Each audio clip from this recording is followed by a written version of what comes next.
नमस्कार साथियों, स्वागत है आप सबका माध्यम व्यूज में। शुरुआत करते हैं सुपरफास्ट खबरों का सिलसिला। मैं हूं रूपक शर्मा। बैंक ऑफ बड़ौदा का 114वां स्थापना दिवस बड़े उल्लास के साथ मंगलवार को विभिन्न कार्यक्रम आयोजित कर मनाया गया। इस दौरान अग्रसेन सर्किल स्थित बैंक ऑफ बड़ौदा के क्षेत्रीय कार्यालय द्वारा अपना घर आश्रम में महिलाओं को भोजन कराया, साथ ही पौधारोपण कर पर्यावरण को बचाने का संदेश दिया। सहायक महाप्रबंधक क्षेत्रीय प्रमुख अलवर राजेश कुमार शर्मा ने बताया कि बैंक ऑफ बड़ौदा 114वां स्थापना दिवस मना रहा है, जिसमें वेबिनार भी आयोजित की गई है। इस दौरान ब्रांच के सभी कर्मचारी और अधिकारी गण मौजूद रहे। आज बैंक ऑफ बड़ौदा अपना 114वां स्थापना दिवस मनाने जा रहा है। 113 साल हम लोग पूरा कर चुके हैं और आज जो 114वां स्थापना दिवस है उसको पूरे देश के अंदर कोविड गाइडलाइंस को कंप्लाई करते हुए हम लोग सेलिब्रेट कर रहे हैं। हमारा जो बैंक ऑफ बड़ौदा है उसकी स्थापना 1908 में बैंक ऑफ बड़ौदा के अंदर ही सयाजी राव साहब जो वहाँ के गायकवाड़ जो महाराजा थे उन्होंने इसकी स्थापना 1908 में की थी और तब उन्होंने एक पहली ब्रांच वहाँ पे बड़ौदा के अंदर ही खोली थी जो अभी बड़ौदा के नाम से फेमस है।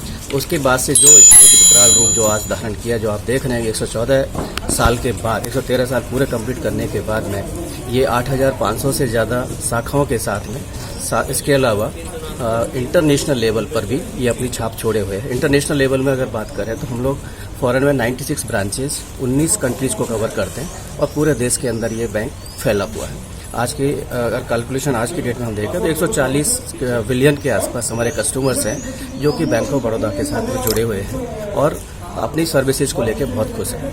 बैंक आज एक नए रूप में है, नए तरीके से बैंकिंग सर्विसेज दे रहा है। आईटी प्लेटफॉर्म को इन्होंने बहुत भरपूर उपयोग किया है बैंक ऑफ बड़ौदा के साथ में और उस आईटी प्लेटफॉर्म को लेके जो नए से नया अगर कोई नया बैंकिंग अगर आज की डेट में कोई एस्टैब्लिश करता है जो पूरा फुल्ली आईटी के बेस पे होता है, उनसे भी अच्छी सर्विसेज, उनसे भी अच्छे प्रोडक्ट्स आज हमारे पास इंटरनेशनल लेवल पे मौजूद हैं। तो इस तरह से बैंक ऑफ बड़ौदा ने अपनी एक बहुत बड़ी छाप बैंकिंग इंडस्ट्री के अंदर छोड़ी है और ये स्थापना दिवस पे आप सभी को मेरे सारे कस्टमर्स को, मेरे जो भी जितने भी बैंक ऑफ बड़ौदा के जो 140 मिलियन जो मेरे कस्टमर्स हैं उन सभी को हार्दिक शुभकामनाएं। और इस तरह के ये जो कोविड की वजह से हम लोग जो बड़े फंक्शंस सब नहीं कर पा रहे हैं तो उसकी वजह से हम लोग आज वेबिनार के थ्रू हमारे पुराने जितने भी कस्टमर्स हैं जो हमारे रेपुटेड वैल्यूड कस्टमर्स हैं उनके साथ जुड़ने का प्रयास कर रहे हैं। जन जन के आराध्य भगवान जगन्नाथ जी महाराज का विवाहोत्सव इन दिनों मंदिर परिसर में ही चल रहा है। कोरोना महामारी के इस दौर में इस बार भी शोभा यात्रा नहीं निकाली गई। मंगलवार को भगवान जगन्नाथ जी महाराज और माता जानकी का विवाह उत्सव बड़ी श्रद्धा के साथ मनाया गया। मंदिर के महंत ने बताया कि कोरोना गाइडलाइन के मुताबिक वरमाला का आयोजन किया गया था। जय जगन्नाथ जी की। आज भगवान जगन्नाथ जी का जो विशेष पर्व होता है अपने अलवर के लिए पारंपरिक भी है, ऐतिहासिक भी है और अपनी आस्था का केंद्र है। भगवान जगन्नाथ जी का जो विवाह हर साल अलवर डिस्ट्रिक्ट में जो 3 मंदिर हैं, रूपबास में अपना अलवर शहर का, मालाखेड़ा में और राजगढ़ में होता है। एक इंडिया के अंदर यही एक ऐसा डिस्ट्रिक्ट है जिसके अंदर की भगवान जगन्नाथ जी मैया जी के साथ विवाह रचाते हैं। आज भगवान जगन्नाथ जी जो हैं विधिवत अपनी दुल्हन के साथ फेरे लेंगे और फेरे लेने के बाद वरमालाएँ होंगी। आज शहर के अंदर बड़ा उल्लास है।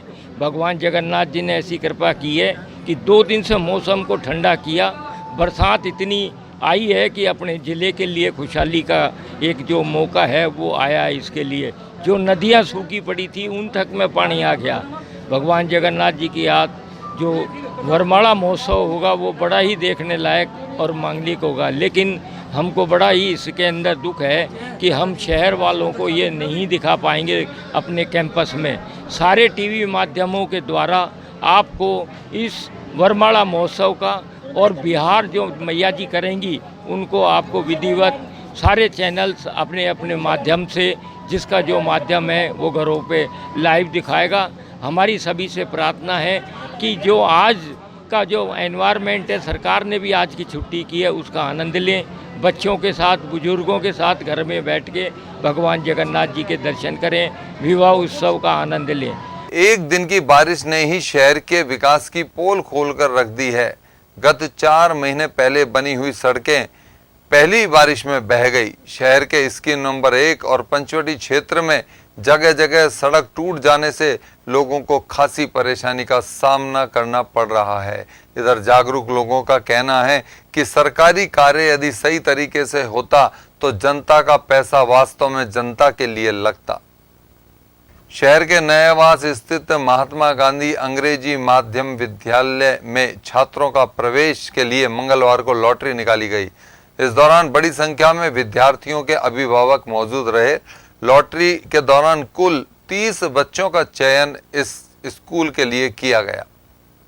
महात्मा गांधी नयावास स्कूल अंग्रेजी माध्यम में आज लॉटरी के माध्यम से कक्षा फर्स्ट के लिए लॉटरी से चयन किया गया है, जिसमें हमारे यहाँ पर कुल 386 फॉर्म आए थे, जिसमें से 99 फॉर्म ओवर एज और अंडर एज के कारण रिजेक्ट हो गए। 286 फॉर्मों को हमने लॉटरी में सम्मिलित किया गया, जिसमें से 30 बालकों का जो सफल आवेदक थे इनके लॉटरी के माध्यम से हमने चयन किया है। बाकी की हमने वेटिंग निकाली है। जो भी बालकों का चयन हुआ है वो अपने जो भी डॉक्यूमेंट्स हैं वो स्कूल में जमा करावें, उनके अभिभावक। शेष लॉटरी कक्षा 6 की दिनांक 22 तारीख को निकाली जाएगी। के आदेश अनुसार आज कक्षा 1 के लिए लॉटरी प्रक्रिया की गई। प्रवेश के लिए लॉटरी प्रक्रिया ये दोबारा चालू की गई है सरकार द्वारा। इसमें कक्षा 1 में हमें कुल 386 फॉर्म प्राप्त हुए, जिसमें 99 फॉर्म्स को हमने रिजेक्ट किया क्योंकि उनकी आयु यहाँ तो अधिक थी या 5 साल से कम थी। तो 287 फॉर्म्स के लिए कक्षा 1 में लॉटरी निकाली गई। 30 सीट हैं कक्षा 1 में। 10 सीटों के लिए हमने आरक्षित सूची के लिए भी लॉटरी निकाली है और अब कक्षा 6 के लिए हम 22 तारीख को लॉटरी निकालेंगे, जिसमें केवल 2 ही रिक्त सीट हैं। वक्त तो चला एक छोटे से ब्रेक का।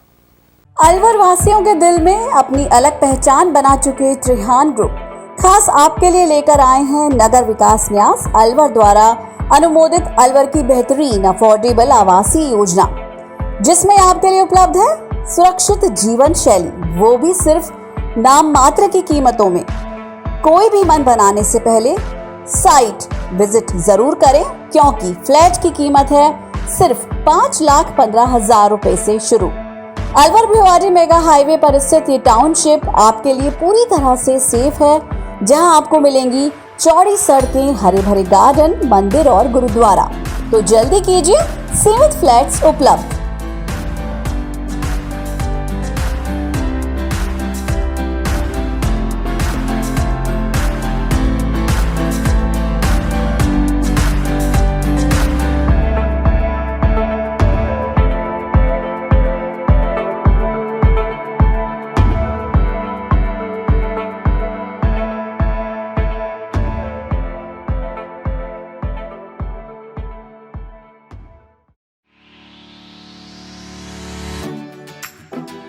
लॉकडाउन का असर लगभग हर बिजनेस पर हुआ है, कहीं पॉजिटिव तो कहीं नेगेटिव।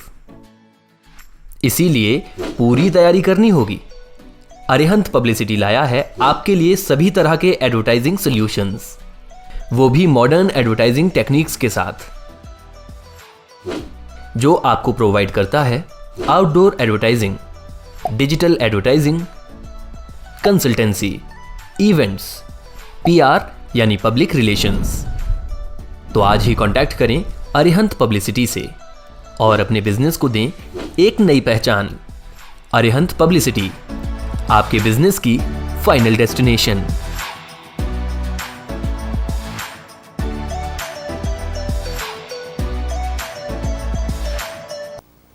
ब्रेक के बाद स्वागत है आप सभी का। शहर की पॉश कॉलोनी को इन दिनों कचरा पॉइंट्स के रूप में विकसित किया जा रहा है। हमारे कैमरामैन राहुल कुमार ने शहर के लाजपत नगर जैसी पॉश कॉलोनी के नए बने कचरा पॉइंट को हमारे दर्शकों को दिखाने का प्रयास किया है। इधर वार्ड के जागरूक लोगों का कहना है कि नगर परिषद सही तरीके से काम नहीं कर रही है और किस तरीके से काम कर रही है ये समझ से परे है। एक तरफ तो साफ सफाई की बात की जा रही है और दूसरी तरफ पॉश कॉलोनियों में ऐसे हालात पैदा हो रहे हैं।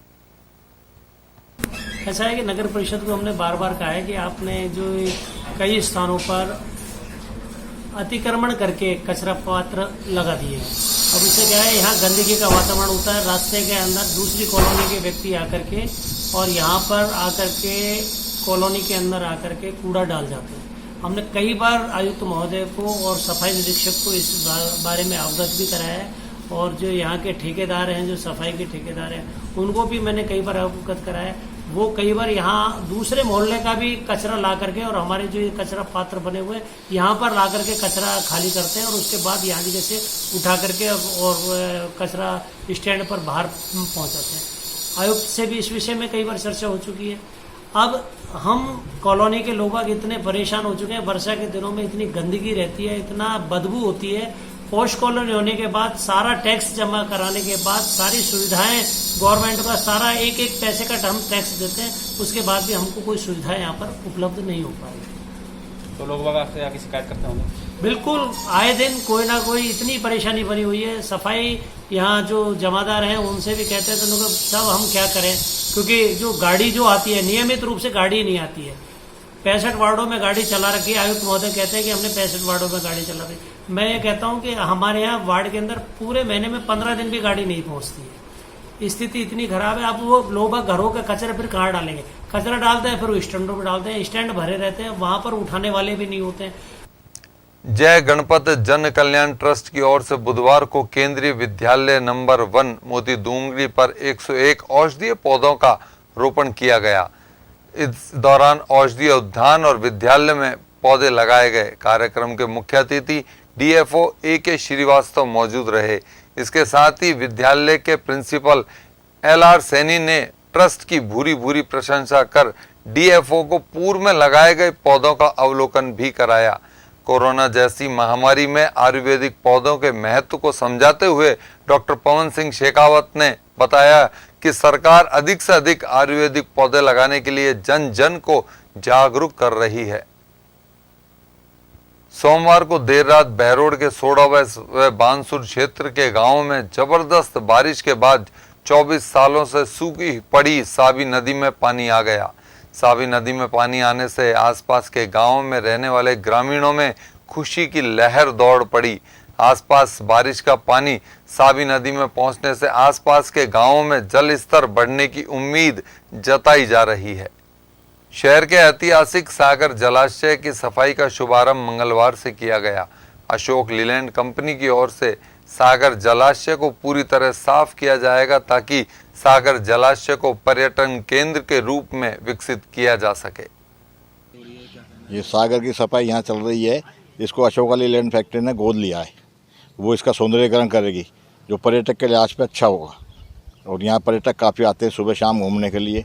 बस एक वो सबसे बड़ी बात ये है, यहाँ की गंदगी फैलाने के लिए जो मच्छियों को आटा डलता है वो सबसे ज़्यादा ख़राब है। उस आटे ने सारे सागर की सब गंदगी कर दी है। उससे जानवर पैदा हो रहे हैं। लोग बाग थैलियाँ डाल जाते हैं, पन्नी डालते हैं आटे के और इसमें डाल देते हैं। साफ़ सफाई हो रही है बहुत बढ़िया। महाराष्ट्र की कंपनी इसको साफ़ कर रही है। वो बड़े मेहनत और लगन से काम कर रहे हैं। दोस्तों, कोरोना अभी गया नहीं है, इसलिए 2 गज दूरी और मास्क है जरूरी। देखते रहिए माध्यम। नमस्कार।